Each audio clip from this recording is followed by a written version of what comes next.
Welcome. Thank you everyone for joining us online and here at the ASU California Center at the historic Herald Examiner Building. With great respect, Zócalo Public Square acknowledges the Yuha Viatem, the first people of this ancestral and unceded territory of Yangna that we know as downtown Los Angeles.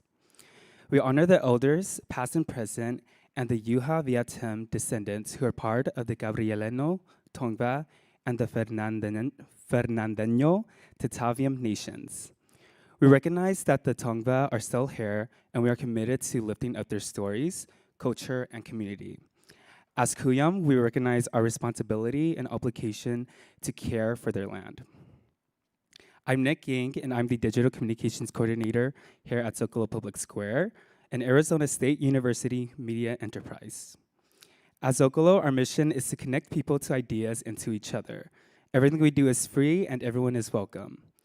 We publish original writing and present conversations like this one. You can find us at zocalopublic.org, on podcast platforms, and YouTube. So please subscribe for our latest programs. We're excited to partner with the UC Irvine Forum for the Academy and the public for tonight's conversation asking, can decolonization explain everything? I'm pleased to introduce Amy Willents of UC Irvine.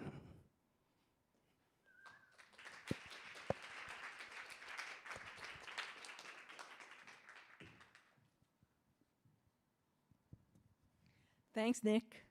Hi, everyone. I'm Amy Willents, and I am a co-director and founder of the UCI Forum for the Academy and the Public. Since 2014, the Forum for the Academy and the Public at UCI has organized these pop-up gatherings on campus on globally meaningful breaking news stories, as well as large annual conferences inviting national and international figures from professors, policymakers, to political cartoonists, artists, and poets. And they come to discuss issues like climate change, artificial intelligence, the future of the truth, and most recently, resurgent empires. We're so pleased to partner with Zócalo Public Square for tonight's program, and it's an honor for me to introduce our moderator, Kal Raustiala. Kal Raustiala is the Promise Institute Professor of International and Comparative Law at UCLA and the Director of the UCLA Burkle Center for International Relations. He's the author of The Absolutely Indispensable Man, Ralph Bunche, the United Nations, and The Fight to End Empire, which was published last year and just got a great review from Foreign Affairs. And his previous books include Does the Constitution Follow the Flag and The Knockoff Economy. He has been a visiting professor at Harvard, Yale, Columbia, Princeton, and many other universities throughout the world. And I'm going to now pass this over to Kal. Kal?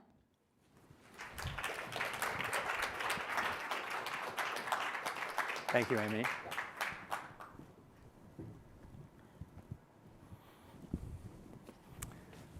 Thanks, Amy. Good evening, everyone. So it's a great pleasure to be here. It's an honor to be moderating our panel tonight. I'm going to briefly introduce our panelists. I think everyone knows that we have a mix of on-stage, the two of us, and to Zoom. So I'm going to start with Laila Lalami. Was born in Rabat, educated in Morocco, Great Britain, and the US. She's the author of 5 books, including The Moor's Account, which won the American Book Award and was a finalist for the Pulitzer Prize in Fiction. Her most recent novel, The Other Americans, was a national bestseller and a National Book Award finalist.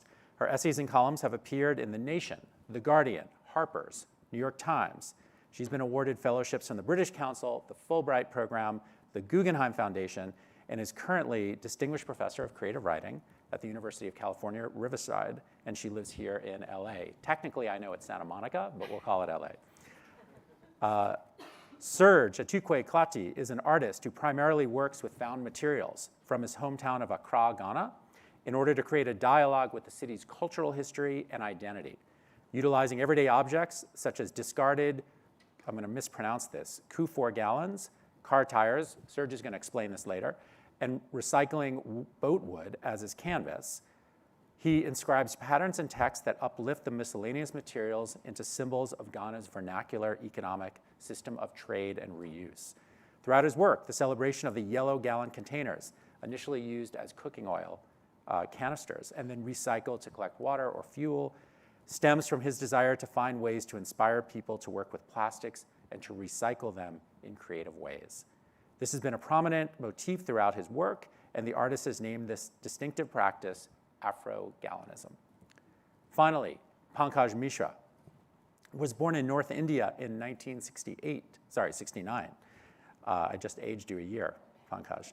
He graduated with a bachelor's degree from Allahabad University before completing his MA in English literature at Nehru University in New Delhi. He's the author of many books, most recently Run and Hide, published in 2022. He writes literary and political essays for many outlets, including the New York Times, the New York Review of Books, the Guardian, the New Yorker, the London Review of Books, and Bloomberg View. In 2009, he was nominated a Fellow of the Royal Society of Literature, and in 2014, he received Yale University's Wyndham Campbell Literature Prize. So, distinguished group, interesting and eclectic group. We're going to talk about the question of, does decolonization explain everything? I'm going to guess that the answer is not going to be yes, but there is quite a bit that it does explain.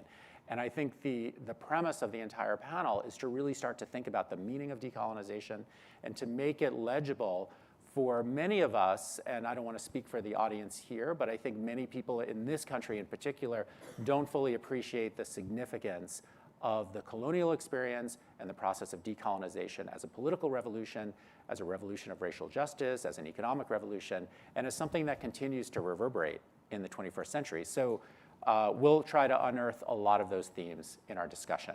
So I want to begin and encourage Pankaj to start us off.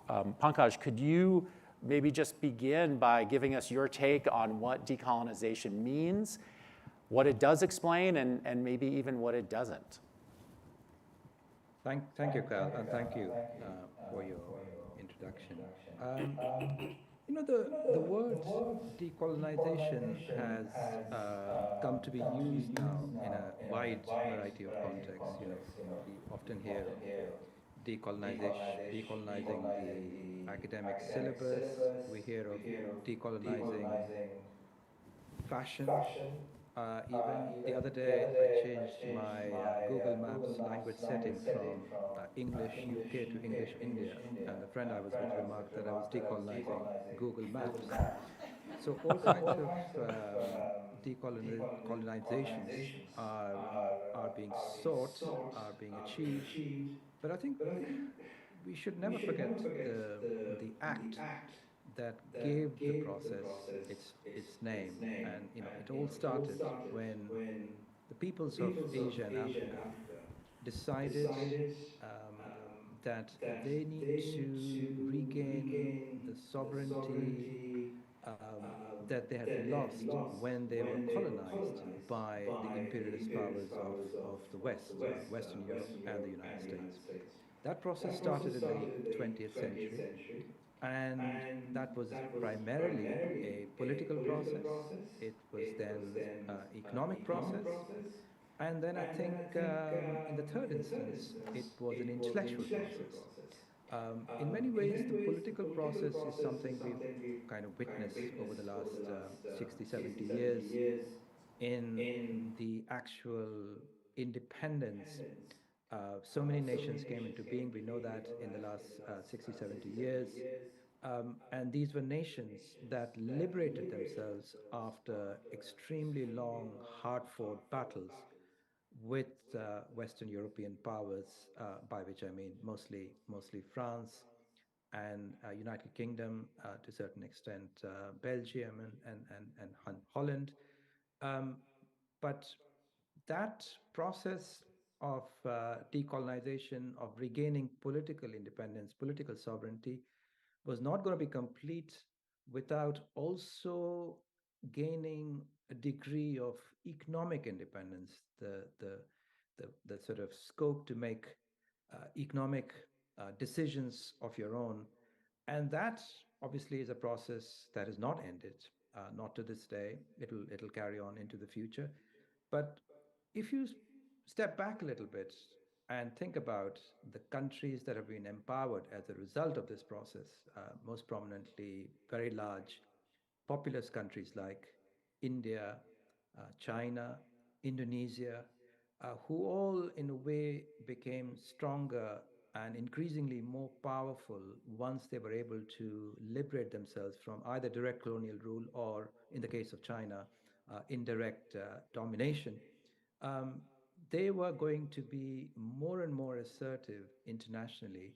And this is again something we are seeing today. We are again seeing the rise of China, for instance, cannot be understood without reference to decolonization, without reference to the ideas and the motivations fueling this whole process. You even the world today, which is right now witnessing a terrifically vicious war in Ukraine, and yet many Western countries find themselves isolated on this issue and realize that actually a lot of the world is supporting, or at least not condemning Russia. And that has at least partly to do with the fact that the Soviet Union was supporting the process of decolonization in large parts of Asia and Africa when Western powers were resisting it. So one can go into various examples, various ways in which so much of what is happening today, and let's not forget the environmental crisis,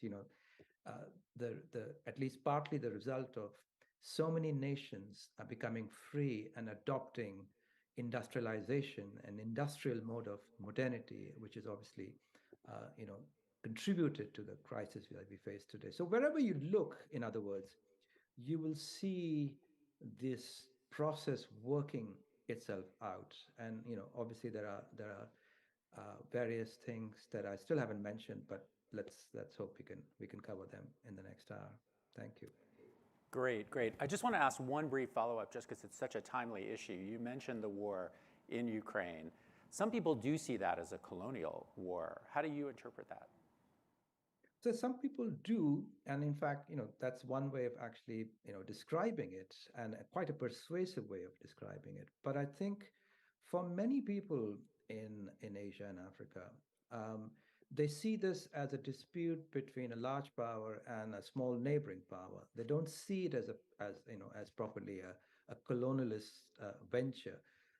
When they look around, they see what happened to their own countries as really, properly colonialist, people coming from thousands of miles away and occupying the land and exploiting them. This is not exactly what they witness when they look at Russia's assault on Ukraine. And again, I mean, as I said, I think the memories of the Russian assistance to them.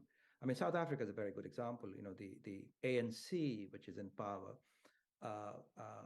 was assisted by the Soviet Union when the so-called free world was supporting the apartheid regime, at least indirectly. So, I think these memories do count. And, again, this is an example of the way decolonization is still working itself out in international geopolitics. Yeah, I agree with that. And I'll just add, as I think you know, that during the process of decolonization in the United Nations, especially in the 50s and 60s, there was this distinction that was often drawn between blue water or salt water colonies and those that were not. In other words, adjoining territories, including perhaps ones the United States had conquered, wouldn't count as a colony and would not be something to be decolonized, whereas something that was distant, that was an ocean away, Goa, Morocco, places like this, would somehow count. And of course, countries tried to manipulate that standard, but you're absolutely right, it is often viewed that way. So let's turn to that. And Laila, your work, you've written in a number of your books about issues related to the colonial experience, to migration, which we can see as a reverberation. And so I just wanted to give you the opportunity to kind of unpack some of the themes, and you could really choose any of your novels or your essays to talk about that, but how you see those continuing processes. You yourself have, in a sense, been a migrant, and so how do you see that reflected through the themes of tonight's panel? Well, I look at these in terms of, I look at the issue as a question of storytelling, because my background is I'm a novelist, so I kind of look at the stories that we tell ourselves about all this. And I remember so as some of you heard, I was born and raised in Morocco, which was a French colony from 1912 to 1956, so just about 44 years. And I remember when I was growing up, my grandmother would tell this story about how she was walking down the street carrying my uncle, who was still, he was still an infant. And my grandmother was very dark-skinned, and my uncle was very light-skinned. And so when she was walking down the street, she was stopped by a French woman who said, "That's not your baby. You've stolen this French child, presumably, from his parents." And it was, obviously my grandmother was terrified. My grandmother does not, communicate well, or did not communicate well in French. And so she was terrified, and the woman would only be calmed when she grabbed my grandmother's breasts and saw that my grandmother was still nursing. So this sort of attitude where you can just help yourself to another person's, like violate a person's physical integrity, was very much the kind of story that I grew up with about French power. Then in my father's generation, I remember him telling us stories about the bosses that he worked for, bosses who were French, and he felt very much throughout his career that he was often passed over for things like promotions and whatnot. And then when I was growing up, I did not have, fortunately, those experiences, but I remember when I was a child going to the bookstore and looking for something to read. I would find that most of the books that were available to a child were in French, and so much of my early exposure to literature was in the colonial language, even though I was born and raised in a completely independent country. So those three stories, one that is basically a story of physical compliance, one that is a story of economic compliance, and one that is a story of cultural compliance, are all stories that we grew up with. And all of them were driving to the same point, which is the fact that we were supposed to yield at all times to the sort of the metropolis. We were in the periphery. So it's, for me, it's not just an intellectual process. It's not something that we can just talk about, decolonization as a political thing that happened in 1956, but as a long process that affects entire generations, even though those generations may never have lived in a colony. And I remember when I moved to the United States just about 30 years ago, I moved here to go to USC, and when the word decolonization would ever come up, it was always discussed in terms of countries like mine, where you were under French rule. But even the United States itself started out as a colony, right? And you could look at the entire history of what we've seen in the United States from 1776 onward as a long, protracted process of decolonization. So at the founding of the nation, there was an opportunity during the writing of the Constitution, for example, to really make it a decolonization process, to grant everybody who is in this country the same rights, protections, and liberties, and that is not what happened. The colony became independent, but it continued in a way as a colony, in the sense that a certain group of people had the rights of citizenship, namely free white persons, and then certain rights that came with that, such as the right to citizenship, to voting, were further restricted to propertied white men. So if you look at the process over the next 200 years, it's a slow process of expanding those rights to other groups. And even today, we are not completely done with that process here in the US even. I mean, I completely agree, and you're underscoring the elements of race and power that are obviously central, but I would go even further and say, the history of the United States is one in which, first of all, though we didn't make Native nations colonies in the traditional sense, we certainly colonized them in another sense, Absolutely. Conquered them, took their land, continue to do so. We just gave a land acknowledgement about that fact, Right. that continuing process, which has not been reversed. And then, of course, the United States itself was a colonizer. And so people, often forget we still have places around, whether it's Samoa, Puerto Rico, et cetera, all of which have, you could argue maybe even DC, have an element of colonial power to them. and certainly for those outlying territories, still are treated as such, as a matter of law. So it's not a process that has ended, and it's one that I think many Americans don't appreciate fully how much we have done. Hawaii, many such examples. Right. So, Serge, I know we're going to have some of your artworks up. I'm going to say I've known Serge for a few years now. I am proud to say that I have one of his pieces. I don't own it, sadly, but I do have it hanging on my wall. And it's really amazing work. And so he's gonna give us a little précis about some of the themes in his work. So take it away, Serge. Yeah, so my work is based on migration and displacement. So I mainly focus on the community because I believe that to decolonize people mindset is to engage them in a process where they realize that, it's a very basic way of understanding your space. Because if you talk about can decolonization explain everything, I would say no, because colonization is a weapon of capitalism, and it's colonizing a country to grow their own and adding value to it. So I believe that decolonization is something that can be very practical within the immediate space, because I follow this mantra, think global, act local. So I focus on the community because my community aspect where I live, where I buy food from the street. So I don't go to fancy places to spend money to buy expensive, because I need to know who cooks the food, the farmer who grows my crops. So I've done quite a few projects, and I'd like to share, the background of some of the projects.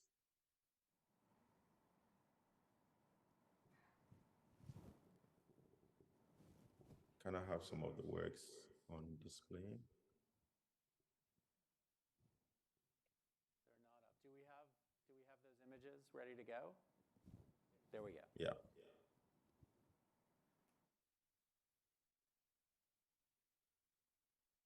Go ahead, Serge. We have the first one up. I don't know if you can see that. Yeah, so this is a project called Follow the Yellow Brick Road, which is reference to Wizard of Oz, and it's about property conflict.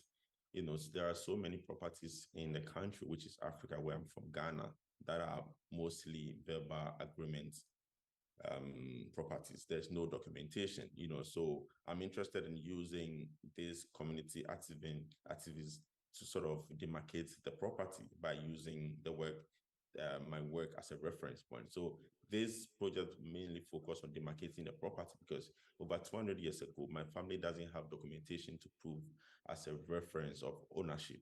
So I need to find ways to use my work as a reference to demarcate the property so that can be used as evidence.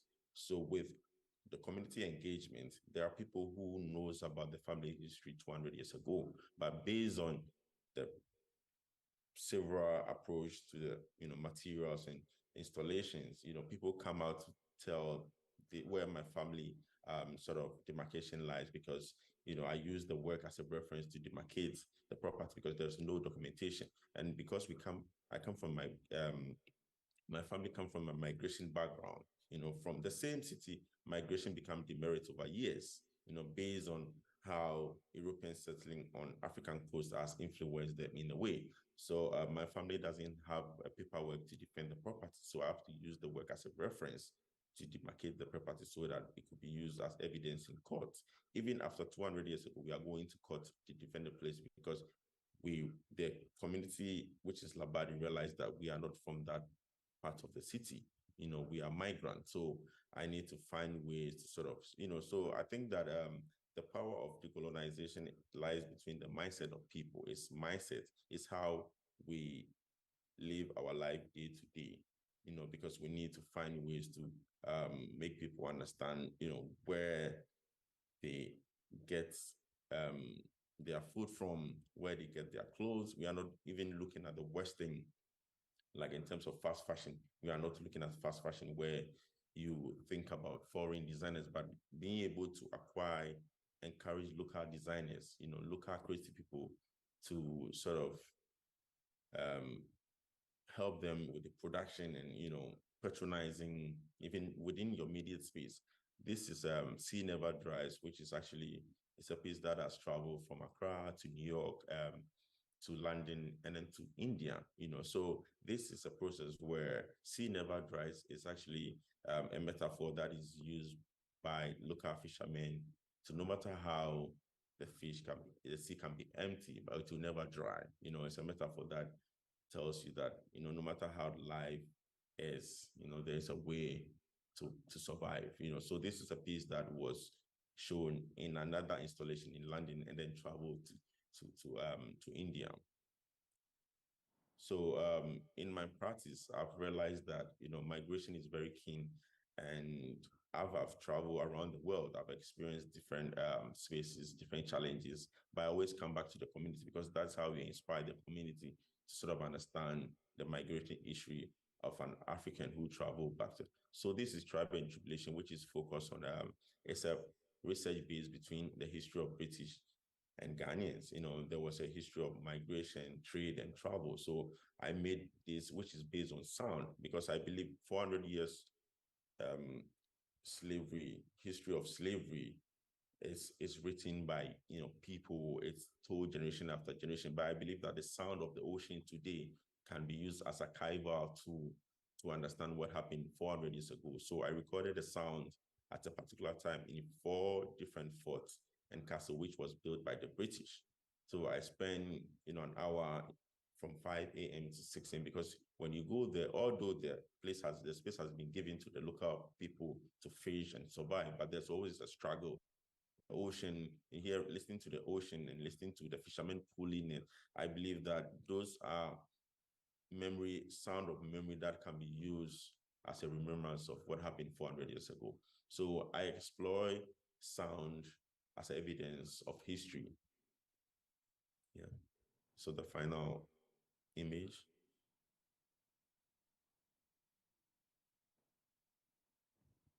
Yeah, Gold Falls. Gold Falls is actually an installation in Saudi Arabia. And what I'm interested in, desert for Africans means migration, struggle, displacement, So in this space, in Saudi, it has nothing like that. It's a place to, explore nature, to appreciate nature. So I wanted to use the word because this is actually a piece that was built by the community. We have all age aspect, different people working on the piece, and the piece traveled from, we actually dumped the piece in the ocean for a couple of days because we wanted to see how, the sea from Accra, Ghana, the piece collects the sea water as well as the sand, the salt into Saudi desert. So I believe that it brings life to the space, not just a space of migration and displacement, but it actually brings life because it's a gold force. And on migration, traveling on the desert, the most important thing you need is water. So I use this work as a reference of gold force. So when there's a gold force, there's no such thing as migration because you have like a very rich resources. Yeah. Great. Well, thank you, Serge. So really for any of you, it's obviously been a theme that's come up repeatedly about migration, and in some ways we're here in Los Angeles. Pankaj is in London. Serge is in Ghana, though you've spent a substantial amount of time here in LA as well. I guess, what do you see as the links, and again, for any of you, between the colonial experience and migration and the way in which the world is obviously a more globalized world? We're able to move around. We're doing this with people in 3 different continents. Is that a sort of salutary side of the colonial experience? Is it totally unrelated in the sense that migration occurs even without a colonial tie? Though we often do see people going from, let's say, Morocco. If you go to France, there's a large number of Moroccan immigrants. Those kind of ties between periphery and metropole are very common. So I just would be curious to hear your thoughts on how you see colonization, decolonization, and migration connecting. Well, may I say something? I think migration, yes, definitely. But I think the perhaps a more precise word to describe the effects of decolonization would be large-scale uprooting. So people who could really only find contentment, or who previously found contentment within sort of fixed horizons, within their particular societies. And obviously, people were migrating, people were traveling before, but that was a tiny minority of people who were even able to do that. With the demand for labor that colonization, and of course, behind it lay capitalism, as Serge pointed out. It demanded labor in different parts of the world. And so migration became a truly global and mass phenomena in the last 200 years. And a lot of it was not voluntary. People were forced to move because conditions became intolerable in their respective societies, in their respective countries. And even when they moved, they did not particularly improve those conditions in other places. So I think, in a way, it started this process, global process that we see today of people moving from one part of the world to another. But it's, leaves open the question. When you ask, is there a salutary aspect to that? It's very difficult to measure that because, for much of human history, people have lived and died pretty close to where they were born. And with colonization, we embark upon a completely new experiment in human history. I was going to say that I think that migration has always happened. Like, it's the oldest story that we tell about ourselves. Like, if you think about Adam being kicked out of Eden and becoming a refugee, or if you think about Moses, these are foundational stories for humanity for a reason, because we always move where it is better for us to live. And so that could be because of climate change, or it could be because somebody figured out how to put together a boat and, wanted to check out what was over on that island yonder, so it has always happened. But with colonization and decolonization, these movements are happening at scale, and they're happening in very sort of abrupt ways, and sometimes extremely desperate ways. So with respect to the situation that I know best, which is Morocco, during the colonial period, even long before the independence, when the Second World War was over, and Paris was, and parts of France were destroyed and needed to be rebuilt, they needed a lot of labor, and that labor came from places like Morocco, Tunisia, and Algeria, and these were workers who were invited to come and help rebuild, or invited to come and work in the car factories. And that led to a massive economic boom in France called Les 30 Glorieuses, right? So the 30 glorious years leading to the mid-70s. And again, with this idea that people can help themselves to your labor or to your body, it's meant to be exclusive to that, without considering that the person is an actual person, maybe needs a family and all of that. So of course it leads to family migration after that. And then now, of course, we see that during decolonization, we see these massive migratory movements that are taking place long after independence movements, and people are coming here for all kinds of reasons, war and climate change and what have you. So it just seems like it's colonization and decolonization are acting as catalysts and as factors of extreme migration. Serge, anything you want to add on that? He looks frozen. Okay. Well, may I add something to what Laila just said? Well, I think, two powerful interventions by Laila, and I feel that we need to now connect those issues with also, the political situation in our respective countries, where we see a certain kind of anti-immigrant rhetoric, where we see the borders being raised, walls being built, and the political climate, if one were to define it, I think very, very briskly, you would say that the forces of white supremacy are dominant in a way that they have not been for a very long time. And that is, again, a response to this sort of enormous process that was basically set into motion by decolonization, ranging from large-scale migration to the increasing assertiveness of China.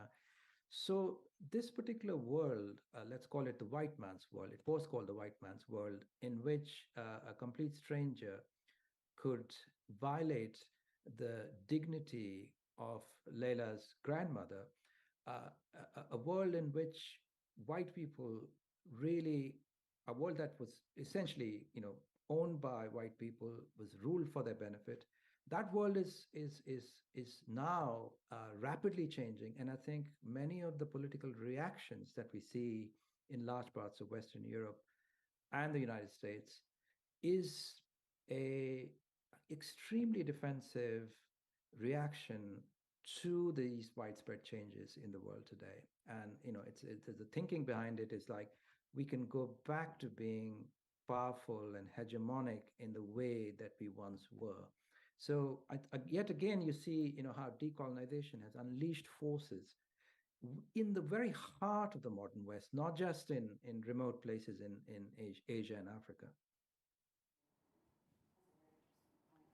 No, I do agree, and I think it's striking, reading work about politics from the pre-war period, from, let's say, the 1920s or the 1930s, when I was studying the work of Ralph Bunche, it was really striking to see how overt that racial cast to politics, to world politics was. It wasn't something that was hidden, or it wasn't something that was only elicited by particular politicians in a maybe Trumpian fashion or something, who could suddenly draw out something that had been suppressed. It was actually completely out there at every moment. And then somehow, through the process of the Second World War and the process of decolonization, that was all sort of suppressed in kind of discourse in the West. And it was as if the colonial era had never happened. But of course it had happened, and it's still coming back, and we're dealing with that reverberation today. So I think we're at our time for audience questions. And those will include ones from all of you in the room as well as online. So my understanding is, Bianca, will we start with live? Yeah, so we'll start with the first online question. So the question is, do you see any similarities with Russia today in regard to the war in Ukraine and the Soviet Union? Also, are there any imperialistic similarities between Russia and the US? Anyone want to take first shot at that? I'm happy to, but. Well, the one thing that, maybe not Russia, but the Soviet Union was an empire. It's not as if, it was just Russia itself. Russia exerted influence over large numbers of territories, and when you look at what's happening in all of them today, you could also talk about decolonization from that perspective, which is why I think it's fascinating, really, to go back to what Pankaj was talking about earlier with respect to people's around the world, people's opinions about what's happening in Ukraine. It's just fascinating to me how people are connecting that to their own views about what's happening in their countries, rather than to the Soviet Union's history and Russia's history and Ukraine's history. So it's really saying something about the viewer, I guess, the perceiver. Pankaj? Well, actually, I would be interested to know what you think about this issue. Yeah, sure. So I guess I would say I completely agree that Russia is still in many ways an empire, traditionally was an empire. My family, my father was born in Finland. Finland was part of the Russian Empire. Before that, part of the Swedish Empire. So place has actually been colonized twice and now eventually became independent. But so the Russian imperial experience is a long-standing one. The Soviet Union had a particular form, but it's still there, and it continues on. And in fact, I think all of the great powers in the world have that quality. And so it's interesting how that, going back to our earlier conversation, that isn't the frame that people see the war in Ukraine through in the global South, in part because it doesn't fit the long-distance blue water model, and in part for the reasons that Pankaj gave, of there's this long-standing sense of support that the Soviets had given. Whether that The degree to which that will carry over will be interesting to see over time, because it's, of course, a long way from the Soviet Union. It's very different. Putin's quite different. But that's obviously a huge factor. So yeah, I think there's a lot of commonality. And I think large land empires continue to exist. China is certainly one. They're very hard to dislodge. So in some ways, it's depressing to think about what might happen in Ukraine, or here or in China, to imagine, will there be some kind of decolonization movement? Very hard to see that occurring in the way that it occurred in the 50s and 60s. I think it's also, I mean, I feel that Russia, at least current regime, benefits from a very ambiguous position Russia has had between Europe and Asia. Also, this ambiguous position Russia has had in a sort of, across the racial divide. W.E.B. Du Bois said the problem of the 20th century is the problem of the color line. And if that is true, then actually Russia was never quite implicated in racial injustices of the sort that large parts of Asia and Africa suffered. So one reason why people don't really associate it with the kind of colonialism that they had to deal with, or they liberated themselves from, and are still willing to give Russia a big pass on, something like Ukraine. Although I wonder how long that's going to last, because when you think about where Russia has positioned itself in places like Syria, it just makes me wonder how long people are going to continue to view it as some kind of neutral or even progressive force in the decolonization movement. Okay, we have Serge back. Good to have you back. Yeah, thank you. Good. So should we go to the next question? Yeah, perfect. Just a reminder to our in-person audience, if you have any questions, please feel free to line up over here. But in the meantime, I'm going to ask another online question before moving on to our in-person audience questions. Okay, awesome. So for the next one, what are some differences or similarities between American empire and European-style colonialism? Great question. I think you should answer that one, because it seems like it's... So I think the issue of American empire is really a fascinating one. I averted earlier to, we actually do still possess territories that fit this traditional notion of empire. But, certainly amongst historians and, other scholars will use the phrase American empire in a more generic way to refer to something like hegemony or domination around the world. And, even in the period of decolonization, in the height of it in the 50s and the 60s and the post-war period, Europeans themselves also saw it this way, and sometimes were very frustrated by the way that the Truman administration or Eisenhower would speak about the moral imperative to decolonize and to take a stance, even though we didn't do such a great job of doing that, take a stance in favor of change, and yet somehow always ended up on top, economically dominating the world. And even in San Francisco, when the UN Charter is being negotiated, France sees this as a ploy on the part of the United States, just to gain control, because of course we're the biggest economy, we're going to come out on top of that world. And so it's a different form of empire than the one that Churchill or de Gaulle had in mind, but it was still quite powerful. So there's a lot of dimensions to that, but maybe I'll stop there and let any of you three chime in.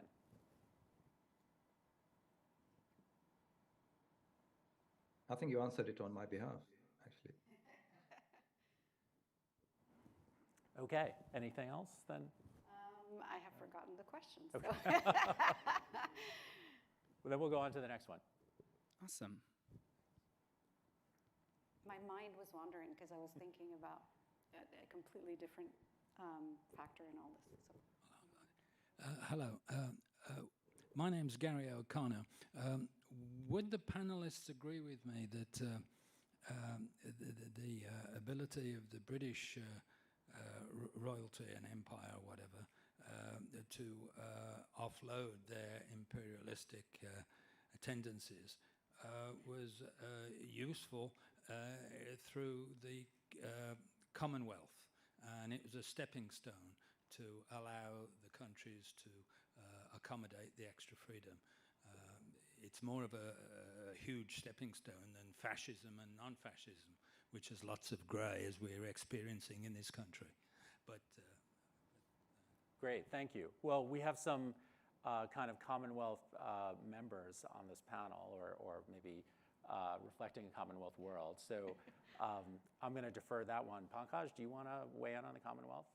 Yeah, I don't quite understand the question. I mean, is the gentleman saying that because they were able to channel some of the excessive energies in, let's say, the United Kingdom to places like Australia and Canada, that was to the benefit of those colonies? If that's the question, I mean, again, it's very hard to answer. You have to ask the indigenous peoples of those countries, who face these very ruthless bunch of people from elsewhere, and who were nearly, and in many cases, completely exterminated. So I don't know. I mean, I think Cecil Rhodes has a famous line of his saying, if we don't go for empire, we'll end up with civil war at home. So empire was seen as a kind of big release valve for the UK at the time, which is just letting excess population, and in fact, the convict population, go out and find lands to conquer and peoples to exploit. Well, what about, I guess maybe this is just different interpretations of the role of the Commonwealth, but I sort of interpreted the question more in the guise of, did the Commonwealth provide an easier exit to empire by sort of being a halfway house? So yes, there's independence, but we're going to continue to have some kind of collectivity. We're going to continue to, work together, play it, however you want to characterize the kind of thin ties that the Commonwealth allowed.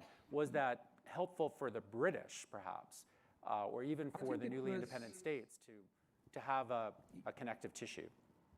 Well, I think it was definitely helpful for the British, to hold on to some kind of a memory of empire, and that was, commemorated every time the heads of the Commonwealth came together. But, the Commonwealth is a pretty meaningless institution, and now it's a completely hollowed out institution with the Queen gone. I mean, the Queen was a symbol of continuity, but, nobody really takes the institution seriously. We don't really know what it is up to. Like, is there any good that it does, or is it just a huge stocking shop, or again, a platform on which Britain can still pretend to be a major power? I will say that there is a kind of equivalent to this in the French-speaking world too, which is the francophonie, and how Macron keeps insisting, he keeps going back to Africa, going and making the rounds, and insisting that it's actually a force for good, and that French would serve as a kind of common language for Africans, as if Africans don't have their own languages that maybe might be just as suitable to be a common language. And becoming increasingly frustrated with the loss of prominence of French as a language of trade and culture within the African continent. So I would agree with Pankaj that these notions tend to benefit the sort of metropolis more than it does the periphery. Oh yeah, I mean it allows a kind of cultural hegemony to continue. Exactly. That, maybe has some benefits. Serge, please. Yeah, I think the UK, which is the British, has a very strong influence in Africa still, because there has been several engagements, especially with artistic exchange, where artists travel to the UK for research. British artists come to Ghana. So there's always a way of sharing information, acquiring knowledge especially from Africa, because there are traces of historical faults where, the British come to research, and then, but if you, I spent some time in the Greenwich Museum, where you can see a lot of archival materials that was engaged in the history of migration, especially within Africa. They have all archives of everything, so it shows the power of the British, because they are able to use that as evidence of what happened.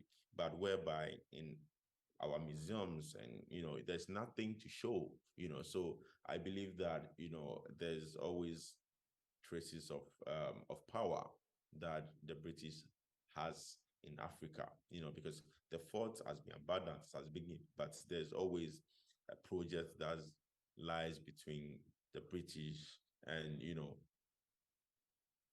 like documenting, after several years, there's always like journalists from the UK coming, interviewing the local people, because there are people on the coast of Accra, which has they bear British names. You see Ghanaian having British names. And so you don't really identify them as Ghanaians, or they are neither identified as British, but they bear British names. So I think power relationship is something that can never be washed away, because once there's engagement in past several years, there's always an existence. So I think that Africa still, I believe that we feel very, we don't have control. We still believe that our colonial masters are still our masters till now. We spend so much money going to the UK because we believe that once you speak good English, you are qualified to be in the UK, but there's no assurance. You can be denied visa. Migration is still very demerit to people that decolonize. So I think power structures are still existing in Africa. Great, thank you all. So next question, live, or Yeah, live. Yeah, live in person. Yeah. So this is a serious question, even though it's set in outer space. I'm wondering about applying the model of colonialism to, if Elon Musk gets us to Mars, because we're going to go other places, and if colonialism is strangers showing up in places they don't own, can we use that lens when there are not other Homo sapiens there to be exploited? Because I've heard people talk seriously about getting off the planet, but if we go to a barren place where there is no life, do we still use the same thinking? What kind of model do we apply going forward to a place where there's no life or single-celled organisms? I would say no, but I'm curious what the others think. I guess my own sense would be that inherent in the colonial process is some kind of subjugation by a dominant power, or a power that's asserting dominance. But I'm curious what all three of you think. Well, I hope we can do something to, preserve, maintain life on this planet for the species that we still haven't destroyed, rather than go and export our destructive habits to different parts of the solar system. So yes, the answer is definitely no. Well said. No, I was just going to say it's frightening that the name Elon Musk just came up in that sense. Nothing good would come out of spatial exploration with that gentleman in charge of it. All you have to do is look through his Twitter feed to get a sense of how any kind of exploration in which he plays a part will sort of unfold. So. Okay, next And question. Oh, sorry, Serge. A lot of fans. Yeah, and I think colonization is an ongoing global project which continues to occupy land, so there's always this power that sort of claims spaces, and I think that it's based on power and capitalism. Once you have control, you are able to acquire or take over people's land, or take a land that belongs to, other people, and because you have the power, you control the land and decide who comes in and what not. So it's creating spaces that doesn't exist by using power as a mechanism. Yeah. So that's what I think. And I think that if you want to speak of decolonizing the mind, then we have to get rid of this attachment to power, this desire to dominate, and learn to live, learn to coexist with what we have today. And I think in that sense, an attitude of humility and a sense of just awe at the world we live in is much more necessary than this mad desire to conquer unknown lands, to conquer unknown planets at this point. We have time for one more question, and then we could close. Hi, my name is Jessie, and thank you for being here. So I'm curious about the power of semantics in this, particularly perhaps from a writing professor and also from Serge. Curious on your thoughts between the difference between decolonization and indigenizing.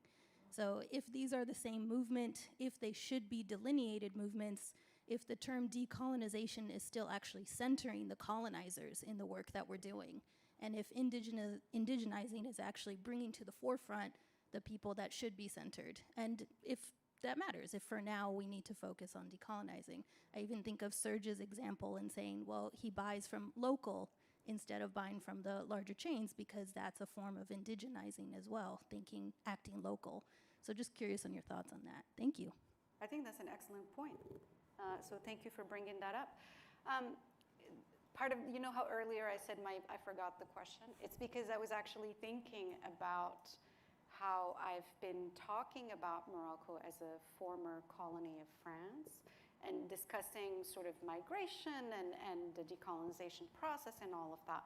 But Morocco itself is a country where it was a country that had indigenous people before the arrival of the Arabs in the 7th century. But throughout this conversation, I had been talking about it exclusively in terms of its relationship with the former colonial power, namely France. And so to your question, so when you look at a situation like Morocco, you know, the indigenous people and the Arabs have intermarried, so most Moroccans are both Amazigh and Arab, but it's really only very recently that things like the language rights of indigenous people in Morocco have been recognized. And so finally you can walk down the street and actually see signs that are in Tamazight and Arabic, and then somewhere French. But that is a very recent process, and that started because of the effort of Amazigh activists in that direction. So I agree. I think it's interesting how we can be talking about these processes and inadvertently framing them in ways that continue to center the person holding the power. So thank you for that. Serge, do you want to take a crack at that? Yeah, I think also looking at colonization also it's about beliefs, it's about mindset, it's also impacts our healthcare system, because we now look into the kind of medicine we use, you know, like decolonizing is, for me, is to be able to use our traditional method as a healing structures, you know, because now if you go on the street, you have all different brands, Western brands advertising skin, you know, beauty care, you know, they're not actually Black people, you know, they are like foreigners on our billboards, you know, advertising Western brands, Western medicine and all that. So for me, I think that, you know, now Africa is changing in a way that we are beginning to realize how sufficient we are as a continent, where we've used our traditional methods as a healing infrastructure for ourselves. And that is actually a gradual process, but it starts with your immediate space. So I think that decolonization is something that it has to be in our day-to-day practice. It's the mindset of people. How do you make the people appreciate themselves, who they are, and then value what they have, their resources, you know, because I think the West has found several ways, you know, though there's like independence, but also they are finding ways, like especially there's visa lottery. You know, there was a forceful migration where people were forced to migrate. You know, they were used as labor exchange. But now, you know, there's visa lottery where you apply. You know, you apply for visa, American lottery, and then you get a chance to go to America. But doesn't allow you to become a free slave or whatever, but you are still under control. So I think these infrastructures still exist, but I believe that through, you know, through my artistic practice, I'm able to create like immediate understanding by decolonizing people's mindset and how they see the West, and for them to appreciate, you know, the power that they have and, you know, their resources. Yeah. Great, thank you. Pankaj, do you want to make a very quick final last word? I have nothing to add to these brilliant interventions. Thank you. Fantastic. Okay, so we are at the end of the hour. It's time to close. I want to make sure I don't miss anything in my my notes here from our staff at Zócalo. So, of course, I want to thank all of you for being here online and live. I want to thank the panelists. I want to let you know that there's a summary of the talk that will be up on zocalopublicsquare.org by tomorrow, plus interviews. You can, of course, subscribe to Zócalo's newsletters, podcasts, social media, etc. Again, thank you to our panelists for being here. Thank you, everyone. Have a good night. Thank you, Kal.